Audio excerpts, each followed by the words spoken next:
À Thanksgiving, ils m'ont fait manger dans le garage. Elle a l'habitude des restes, a dit ma sœur. Mes enfants sont restés silencieux à mes côtés. Mais ensuite, une limousine s'est arrêtée devant la maison. Une femme en est descendue et a dit « Je cherche le propriétaire de cette maison ». Leurs visages se sont figés. Avant de commencer l'histoire, n'oubliez pas de laisser un like et de vous abonner à la chaîne pour voir plus d'histoires comme celle-ci. Le jour de Thanksgiving était déjà froid, mais rien ne m'avait préparé au froid glacial que j'ai ressenti quand ma sœur a montré le garage du doigt et a dit « Elle a l'habitude des restes ». Elle ne l'a pas chuchoté, n'a pas sourcillé. Elle m'a simplement tendu une assiette en carton, m'a tourné le dos et est rentrée dans sa salle à manger parfaite, où le reste de la famille était déjà attablé sous des lumières dorées et des lustres étincelants. Je suis resté là une seconde, tenant cette assiette fragile, mes enfants derrière moi, Mika et Hila, 12 et 9 ans. Aucun d'eux n'a dit un mot. Ils se contentaient de me regarder, attendant de voir ce qui allait se passer. Et moi, je ne pouvais pas pleurer. Pas devant eux. Pas après tout ce que nous avions déjà traversé. Alors j'ai souri. Je les ai conduits par la porte latérale jusqu'au garage. Ça sentait l'essence et la poussière. Une unique table pliante était poussée contre le mur, avec 2 chaises en métal et une boîte en carton en guise de siège. Pas de décoration, pas de chaleur. Juste le silence et le bruit des fourchettes grattant le plastique. C'est là que nous avons mangé notre dîner de Thanksgiving. Mes enfants ne se sont pas plaints. Ils se tenaient le dos droit, les yeux fixés sur leur assiette. Hila poussait du bout de la fourchette sa part de tarte à la patate douce. Mika serrait la mâchoire, comme il le fait quand il essaie de ne pas pleurer. C'est à ce moment-là que j'ai senti quelque chose basculer en moi. Je n'étais pas en colère. Je n'étais même plus blessé. Je les ai juste regardés et j'ai su que j'en avais fini de mendier ma place. Et puis c'est arrivé. Une limousine noire s'est arrêtée devant la maison. Pas une voiture, une limousine. À l'intérieur, tout le monde s'est figé. J'ai vu leur silhouette à travers les rideaux, curieuse, confuse, se pressant vers l'avant de la maison. Mais la voiture ne s'est pas arrêtée devant l'entrée principale. Le chauffeur a fait le tour jusqu'à l'entrée du garage. Le moteur s'est tu et une femme en est descendue. Grande, élégante, portant un manteau bleu marine qui criait la richesse même de loin. Elle a regardé autour d'elle et a demandé, d'une voix parfaitement claire, « Je cherche le propriétaire de cette maison ». Et quand je me suis levé, leurs visages se sont décomposés. Je n'avais pas prévu d'aller chez ma sœur pour Thanksgiving. Je m'étais dit que l'année dernière serait la dernière fois. Mais ensuite, les enfants ont commencé à demander « Est-ce que tante Véronica sera là? Est-ce que mamie se souviendra de mon prénom cette fois ?» Et avant même de m'en rendre compte, j'étais en train de repasser une robe de seconde main et de préparer du pain de maïs dans notre petite cuisine, essayant de faire comme si tout était parfaitement normal. Nous vivons dans un modeste appartement de 3 pièces en périphérie de la ville. Ce n'est pas grand-chose, mais c'est propre, chaleureux et rempli d'amour. Je travaille de longues heures comme réceptionniste dans une clinique pédiatrique et je prends des missions d'écriture en freelance à côté. Ça ne laisse pas beaucoup de temps ni d'argent pour les extras, mais mes enfants ne se plaignent pas. Ils ne l'ont jamais fait. Mika a 12 ans maintenant, déjà plus grand que moi, tout en force tranquille et avec des yeux pensifs. Hila a 9 ans et croit encore que le monde est majoritairement bon, même si je vois cette croyance vaciller un peu plus chaque année. Le matin de Thanksgiving, je me tenais devant le miroir, essayant de décider si mes vieilles bottes étaient assez présentables. Je me disais que ce n'était pas pour impressionner qui que ce soit, que je le faisais pour mes enfants. Mais la vérité, c'est qu'une partie de moi voulait toujours être vue, reconnue. Ma sœur Véronica vit dans une résidence sécurisée où même les poubelles ont l'air riches. Sa maison est immense et froide, le genre d'endroit qui sent le produit à polir au citron et les choses qu'on n'a pas le droit de toucher. Elle a fait un beau mariage, comme ma mère aime à le dire. Blake est avocat, suffisant et tiré à 4 épingles, toujours avec une oreillette Bluetooth et quelque chose de condescendant à dire sur les écoles publiques. Ils ont 3 enfants, des nounous, un Range Rover, une femme de ménage qui ne parle pas beaucoup anglais. Véronica et moi ne sommes plus proches depuis l'adolescence. Elle a toujours été celle qui avait des notes parfaites, des cheveux parfaits, tout parfait. J'étais l'artiste, celle qui griffonnait dans des carnets et avait du potentiel, mais qui n'avait jamais vraiment réussi. Quand je me suis garé dans son allée, la fête battait déjà son plein. J'entendais des rires venant du jardin et le cliquetis de la vaisselle par les fenêtres ouvertes. J'ai pris une profonde inspiration et je me suis tourné vers les enfants. « Vous êtes prêts, tous les deux ?» Hila a hoché la tête, serrant contre elle la tarte à la patate douce qu'elle m'avait aidé à faire. Mika a juste dit « Finissons-en. J'ai frappé une fois et je suis entré. Personne n'est venu à la porte. Ils ne le font jamais. C'était toujours la même chose, moi, entrant comme une invitée à la fête de ma propre famille. Ma mère, Hélène, a à peine levé les yeux de son verre de chardonnay. Elle était perchée sur le bord du canapé, regardant les enfants de Véronica faire une sorte de spectacle de danse dans le salon. « Salut man », ai-je dit en posant la tarte sur le comptoir. Elle m'a regardé en clignant des yeux, m'a adressé un vague sourire et a reporté son attention sur ses petites filles. « Oh, tu as l'air fatiguée », a-t-elle dit, de cette manière qui se veut de l'inquiétude mais qui est en réalité un jugement dans une robe de velours. Véronica est apparue de la cuisine, perchée sur des talons trop hauts pour quelqu'un qui prépare de la purée. « Tu as apporté quelque chose », a-t-elle dit en lorgnant la tarte. « C'est mignon. » Blake est passé nonchalamment, un verre de quelque chose d'ambré à la main. « Salut Cal », a-t-il lancé, utilisant le surnom que je déteste. Les enfants ont grandi. On ne nous a pas offert de siège. On ne nous a pas offert de boisson. Il n'y a pas eu de « servez-vous », pas de geste d'accueil, pas de chaleur. Mes cousins et cousines étaient tous là, bavardant, se servant du vin, faisant passer des amuse-gueules d'une main manucurée à l'autre. Et puis il y avait moi, debout dans un coin avec mes 2 enfants, souriant à travers la gêne, comme toujours. Il a murmuré « Je peux donner ma tarte à mamie ?» J'ai hoché la tête. Elle s'est approchée et l'a tendue à ma mère comme si elle lui offrait un trésor. Ma mère l'a prise, l'a regardée une demi-seconde et a dit « Oh, de la patate douce. » Comme si Peter. C'est là que j'ai réalisé que j'avais fait une erreur. Mais il était trop tard pour partir. Le dîner était servi, et je me suis dit qu'au moins, nous aurions une place à table. Juste 1 heure, me suis-je dit. Je pouvais endurer n'importe quoi pendant 1 heure. Puis Véronica est entrée, tenant une pile d'assiettes en carton. Ses yeux ont croisé les miens, et je jurerais qu'elle a souri. « On manque un peu de place », a-t-elle dit fort, comme si elle l'annonçait à toute la pièce. Alors j'ai préparé quelque chose pour vous dans le garage. Je n'ai pas compris tout de suite. Le garage, ai-je répété, presque en riant, pensant que c'était une sorte de blague étrange. Elle a hoché la tête, très sérieusement. Oui. Tu as l'habitude des restes, non ? Toutes les conversations dans la pièce se sont arrêtées. Personne n'a dit un mot. Et juste comme ça, j'ai su que j'étais de retour là où j'avais toujours été, indésirable, ignoré, mise de côté comme un chien errant qui serait entré par la porte de derrière. Mes enfants ont levé les yeux vers moi, attendant de voir ce que j'allais faire. Alors j'ai souri. J'ai pris les assiettes en carton de ses mains et je les ai conduits jusqu'au garage. Le garage était froid. Pas seulement physiquement froid, même s'il l'était aussi, avec un fin courant d'air qui s'infiltrait par la porte latérale et le sol en béton qui aspirait la chaleur de nos chaussures, mais émotionnellement froid. Un endroit qui n'était pas destiné à accueillir des gens, encore moins de la famille. Ça sentait l'huile, le carton et l'abandon. Il y avait une table pliante installée contre le mur du fond, 2 chaises et une caisse. Pas de centre de table, pas de nappe, juste un rouleau d'essuie-tout et quelques couverts en plastique bon marché. Un vieux rehausseur d'un des enfants de Véronica traînait, poussiéreux, dans un coin, comme une insulte silencieuse. Mika s'est assis lentement. Il a regardé autour d'elle, puis a levé la main et a touché la mienne. « C'est ici qu'on mange ?» a-t-elle demandé doucement. J'ai hoché la tête. Elle n'a rien dit d'autre, a juste grimpé sur la caisse et posé ses coudes sur la table. Sa petite robe se plissait maladroitement sous elle, et je l'ai vue essayer de la lisser, comme si ça avait de l'importance, comme si quelqu'un allait le remarquer.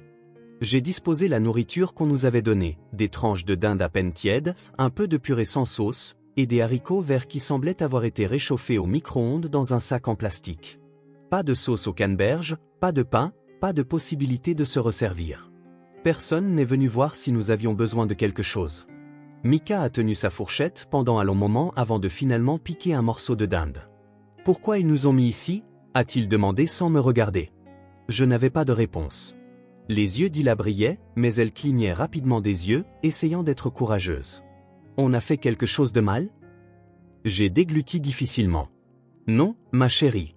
Vous n'avez rien fait de mal. Mais ils sont tous à l'intérieur, dit-elle, et nous, on est ici. Ça ne ressemble pas à une famille. » J'avais du mal à respirer. Ma poitrine était serrée par ce genre de douleur qui ressemble plus à de l'épuisement qu'à de la peine, quand on a passé des années à essayer de prouver sa valeur à des gens qui ont déjà décidé que vous ne comptiez pas. J'avais envie de retourner là-dedans, de renverser la table, de crier. J'avais envie de leur jeter leur fausse gentillesse au visage et de leur dire exactement ce que je pensais. Mais au lieu de ça, j'ai regardé mes enfants et j'ai ressenti quelque chose d'encore plus fort. J'ai ressenti de la honte. Pas parce que j'avais fait quelque chose de mal, mais parce que j'avais laissé les choses aller aussi loin. Parce que je les avais entraînés là-dedans. Parce que je m'étais convaincu, année après année, que peut-être, cette fois, ce serait différent. Peut-être que je pourrais arriver et être accueilli, respecté, vu. J'avais construit toute ma vie en essayant de ne pas être un fardeau, ne demandant jamais d'aide, ne prenant jamais trop de place, disant toujours merci même quand la gentillesse était creuse. Je pensais que si je respectais les règles, si je souriais assez, si je travaillais assez dur, si je gardais ma bouche fermée, on finirait par me laisser entrer. Mais j'étais toujours dans le garage. Et il ne s'agissait pas seulement d'une table. Il s'agissait de s'entendre dire que vous ne faites pas partie de la vraie famille, que vous êtes une nuisance, que vous n'êtes pas à la hauteur. Et de voir vos enfants ressentir cela aussi, peut-être pour la première fois, mais en sachant qu'ils s'en souviendraient pour toujours. Mika m'a regardé de nouveau, la mâchoire serrée. « On peut juste partir ?» Sa voix n'était pas en colère, ni même triste. Elle était plate, éteinte. Et d'une certaine manière, ça faisait encore plus mal.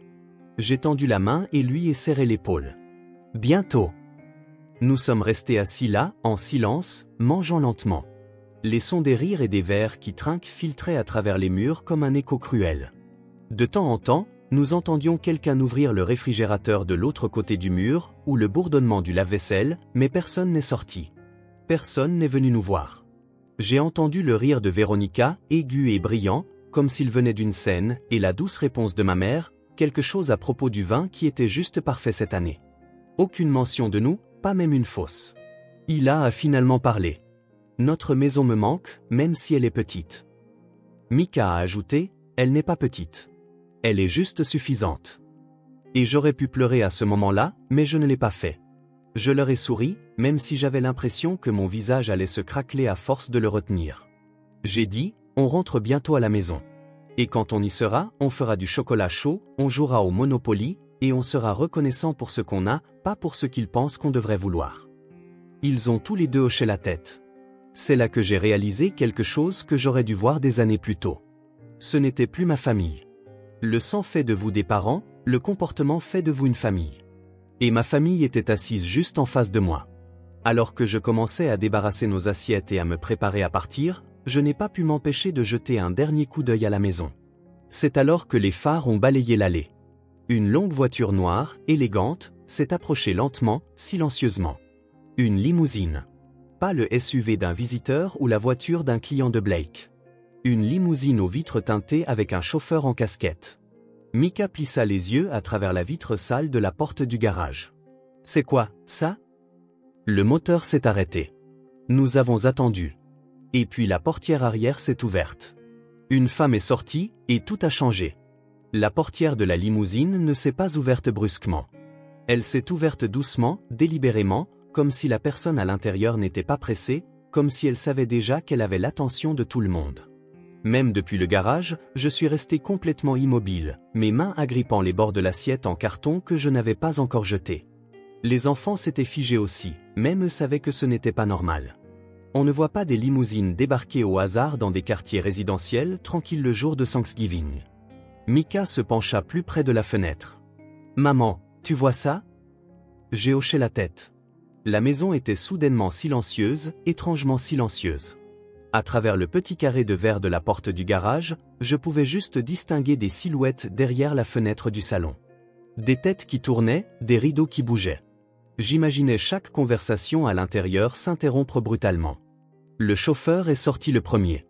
Grand, pâle, gants impeccables, uniforme net. Il a dit quelque chose au passager, puis a reculé et a ouvert la portière. Et puis elle est apparue. Une femme, peut-être fin de la soixantaine, début de la septantaine, élégamment vieillie.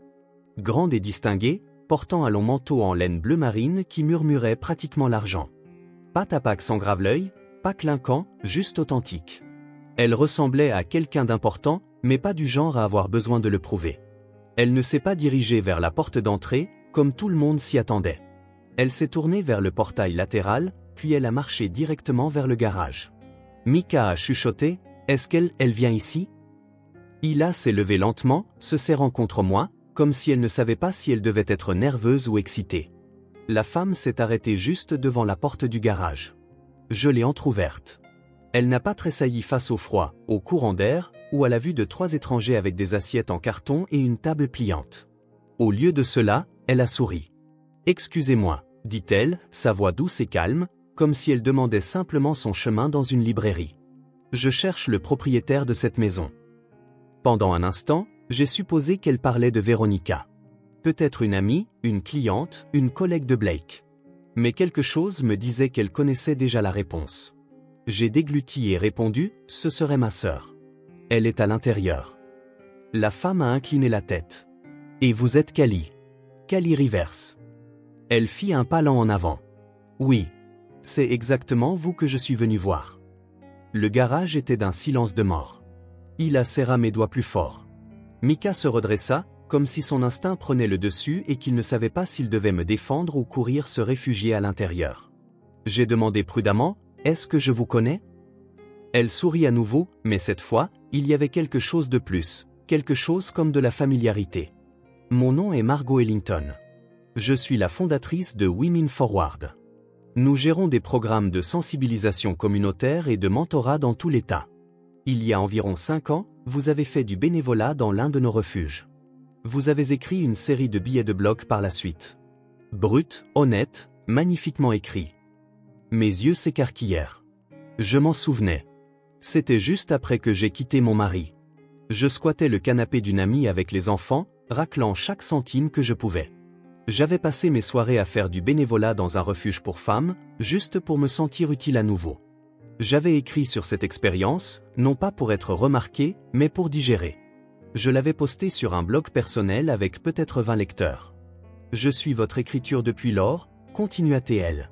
Vous avez une façon de faire en sorte que les gens se sentent vus. Nous avons besoin de cela, maintenant plus que jamais. Je ne pouvais pas penser. Je la fixais, simplement. Elle poursuivit, nous organisons une série de conférences pour notre sommet national au printemps prochain. J'aimerais que vous soyez notre conférencière d'ouverture. Nous nous occuperons de tout, voyage, hébergement, garde d'enfants si vous en avez besoin. Et nous vous proposons un contrat d'édition pour votre histoire. Votre voix compte, Callie. Et elle mérite d'être entendue. Je n'ai pas répondu tout de suite. Je pouvais sentir le poids du moment, la chaleur montant dans mon cou, l'incrédulité. La partie de moi qui pensait encore que quelqu'un comme elle ne pouvait pas être là pour quelqu'un comme moi. Mika a finalement rompu le silence. « Attends, elle veut que tu parles ?» Hila se tourna vers moi, les yeux écarquillés, plein d'espoir. « À cause de ce que tu écris ?» Margot les regarda tous les deux et dit, « Parce que votre mère est extraordinaire. » Et pour la première fois depuis longtemps, je l'ai cru. J'ai jeté un coup d'œil vers la maison. Je ne pouvais pas voir leur visage, mais je savais qu'ils regardaient. Je pouvais le sentir. La confusion, la tension, l'incrédulité qui émanaient du salon jusqu'au garage. Ils m'avaient mise dehors pour me garder petite, mais maintenant une limousine s'était garée dans leur allée et une femme en manteau bleu marine me demandait. Je me suis retourné vers Margot. J'ai hoché la tête. Oui. Ce serait un honneur. Et juste comme ça, tout a commencé à changer. Margot m'a tendu la main, pas de manière dramatique ou excessive, mais avec la confiance tranquille de quelqu'un qui n'offrait pas seulement une opportunité, mais du respect. Un respect réel, mérité, attendu depuis longtemps. J'ai avancé, mes doigts se refermant sur les siens, et à cet instant, quelque chose en moi s'est redressé. Non par fierté, mais par reconnaissance. Le genre de reconnaissance qui ne vient que lorsque quelqu'un vous voit enfin pour qui vous êtes vraiment. Je vais chercher mon manteau, dis-je, presque à bout de souffle. Vous n'en aurez pas besoin, sourit-elle. Nous allons bien nous occuper de vous. Mika a attrapé nos restes et les a tenus comme une cargaison précieuse. Hila a glissé à nouveau sa main dans la mienne, ses yeux brillants comme si elle regardait un film et réalisait que sa mère en était le personnage principal. Nous avons suivi Margot jusqu'à la limousine. L'air froid de novembre effleurait nos visages comme un nouveau départ. En montant dans la voiture, j'ai jeté un coup d'œil en arrière vers la maison. C'est là que je les ai vus. Les rideaux de la salle à manger étaient toujours entr'ouverts, juste assez pour révéler toute la scène. Véronica se tenait là, un verre de vin figé à la main, la bouche légèrement ouverte, comme si elle ne pouvait pas tout à fait comprendre ce qu'elle voyait. Blake planait derrière elle, le bras ballant. Ma mère était assise au bout de la table, les yeux plissés, essayant de donner un sens à tout cela. Ils avaient l'air confus. Pas en colère, pas embarrassés, juste stupéfaits. Comme si l'univers avait inversé le scénario et avait braqué les projecteurs sur la personne qu'ils avaient poussée dans l'ombre. La portière de la voiture s'est refermée avec un bruit sourd et feutré, nous enfermant dans un monde qui, pour une fois, semblait être le mien. Les sièges étaient doux, chauds. Les lumières à l'intérieur étaient tamisées et apaisantes. Margot a parlé au chauffeur par une petite fenêtre, puis a reporté son attention sur moi. Nous avons réservé pour dîner en ville. Je pensais que nous pourrions discuter du sommet, du contrat, et du type de soutien dont vous aurez besoin pour les prochains mois. J'ai hoché la tête, encore légèrement incrédule. Wow, oui, ça semble parfait. Il a chuchoté, c'est ça, être célèbre? J'ai ri, non par arrogance, mais d'une joie qui a jailli avant que je puisse l'arrêter. Non, ma chérie, dis-je. C'est ça, être respecté. Mika était assis en face de nous, observant tout. Il n'a pas dit grand-chose, mais il n'en avait pas besoin. La façon dont ses épaules se sont détendues, la façon dont il avait enfin l'air fier au lieu d'être protecteur, c'était suffisant. Alors que la limousine quittait l'allée, j'ai jeté un dernier coup d'œil dans le rétroviseur latéral. La maison semblait plus petite maintenant. Pas physiquement, mais symboliquement. Elle ne ressemblait plus à quelque chose dont j'avais besoin. Je n'espérais plus une place à cette table. Je ne me battais plus pour faire partie de ce monde. Je construisais ma propre table maintenant, une où mes enfants n'auraient jamais à se demander s'ils étaient les bienvenus. Le dîner ce soir-là ressemblait à un rêve. Nappe en lin, vraie argenterie, pain chaud dans une corbeille, et des serveurs qui m'appelaient « Madame » comme si j'avais de l'importance. Mais la vraie magie n'était pas dans la nourriture ou le service. C'était dans la conversation. Margot voulait connaître mon histoire, toute mon histoire. Elle écoutait, non pas pour répondre, non pas pour corriger, mais pour comprendre. Elle prenait des notes quand je mentionnais les défis d'être une mère célibataire, la façon dont les gens vous font sentir comme un échec juste pour avoir survécu. Elle hochait la tête quand je parlais de rester éveillé jusqu'à 2 heures du matin à écrire des articles de blog après avoir couché les enfants. Elle souriait quand je décrivais comment Ila m'aidait à classer les candidatures par couleur et comment Mika avait un jour cherché sur Google comment payer le loyer sans argent parce qu'il m'avait entendu pleurer dans la cuisine. « Nous avons besoin de votre voix », dit-elle à nouveau. Les gens pensent que l'inspiration doit venir de vies grandioses et glamour, mais ce sont les combattants silencieux qui montrent le plus de courage. Ceux qui continuent à se présenter même quand personne ne regarde. Quand l'addition est arrivée, elle l'a écarté d'un geste de la main. « Vous avez déjà assez payé. Laissez-nous prendre le relais. » Le retour à la maison fut silencieux. Non pas parce que nous n'avions rien à dire, mais parce que la paix ne fait pas beaucoup de bruit.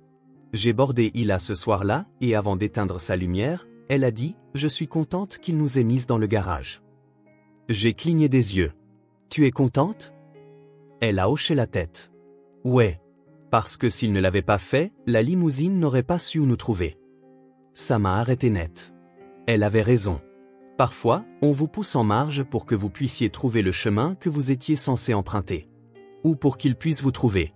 J'ai embrassé son front. « Tu es intelligente. » Je tiens ça de ma mère. Et juste comme ça, j'ai enfin compris. Ils ne m'ont pas brisé ce jour-là. Ils m'ont révélé. Cela fait presque 1 an depuis ce Thanksgiving, et d'une certaine manière, j'essaie toujours de rattraper la femme que je suis devenue dans ce garage. Certaines choses ont changé rapidement. Comme les emails et les appels téléphoniques qui ont commencé à arriver après que l'équipe de Margot m'ait annoncé comme conférencière d'ouverture pour leur sommet. Comme le contrat d'édition qui a atterri dans ma boîte de réception avec pour objet « Votre voix compte ». Comme la façon dont les gens ont soudainement commencé à se souvenir de mon nom, pas comme la sœur de Véronica ou la fille d'Hélène, mais juste Cali. Mais d'autres changements ont été plus discrets. Le genre qui se produit dans l'espace entre les battements de cœur. Quand vous cessez de vous excuser pour qui vous êtes. Quand vous cessez de vous faire petite pour mettre les autres à l'aise. Quand vous croyez enfin que votre histoire n'a pas besoin de permission pour être racontée. Le discours d'ouverture était terrifiant et magnifique à la fois. Je me tenais sur une scène devant des centaines de femmes, PDG, enseignantes, mères célibataires, étudiantes, et j'ai dit la vérité. Sur le garage, sur mes enfants, sur les années que j'ai passées à essayer d'être assez petite pour m'intégrer dans une famille qui n'allait jamais m'ouvrir les bras. J'ai vu des inconnus pleurer. Je les ai vus hocher la tête. J'ai vu des femmes faire la queue après, juste pour dire « merci ». C'était moi, ça. Et à ce moment-là, je me suis senti plus chez moi que je ne l'avais jamais été au sein de ma propre famille. Le livre est sorti quelques mois plus tard. Nous l'avons intitulé « Plus que des restes, More Than Scraps ».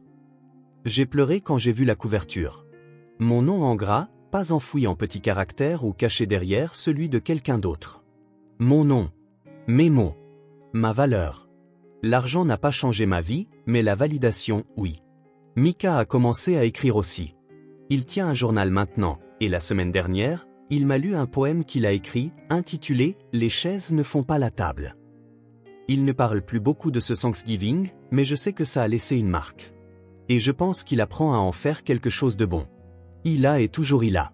Curieuse et gentille, toujours observatrice. Elle a demandé si nous pouvions organiser Thanksgiving cette année. Juste nous et quelques amis. Pas de chaises pliantes, a-t-elle dit. Seulement des canapés et des coussins et de la nourriture chaude. Alors nous l'avons fait. Le salon était trop petit pour que tout le monde puisse s'asseoir en même temps, mais personne ne s'en souciait. Les gens mangeaient sur leurs genoux, par terre, riant et partageant les plats pour se resservir. Il y avait des bougies, de la musique et de l'amour. De l'amour véritable, enroulé autour de tout comme une douce couverture. Personne n'a demandé pourquoi nous n'étions pas chez Véronica, et je n'ai rien proposé. Ma mère a envoyé un court message ce matin-là. Juste 2 lignes, j'espère que tu vas bien. Tu me manques parfois. Je l'ai fixé pendant un moment avant de répondre, nous allons bien.